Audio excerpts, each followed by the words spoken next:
শেষ হয়ে গেল 2024। দেখতে দেখতেই আরও একটি বছর জীবন থেকে বিদায় নিয়েছে। অনেক ঘটনাবহুল 2024 শেষ হয়েছে। ব্যক্তিগত প্রাপ্তি, প্রত্যাশা অনেক কিছুই হয়তো পূরণ হয়নি 2024-এ। 2025-এ এসে আপনার জীবনের সকল কিছু পূর্ণ হোক এবং আপনিও সেই লক্ষ্যে কাজ করেন। তবে 2025-এ আমার উপদেশ থাকবে দুইটি। প্রথমটি, আত্মসমালোচনা করা শিখুন।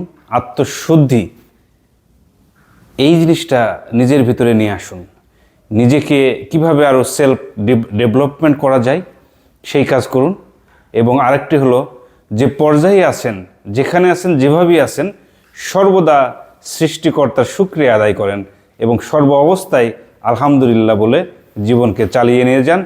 দেখবেন সব অবস্থায় আপনি সন্তুষ্টি অর্জন করতেছেন এবং সুখী সমৃদ্ধি একটি জীবনযাপন করতেছেন। ধন্যবাদ সবাইকে। 2024 শেষে 2025 সবার জীবনে সুখ শান্তি বয়ে আনুক এই প্রত্যাশায়।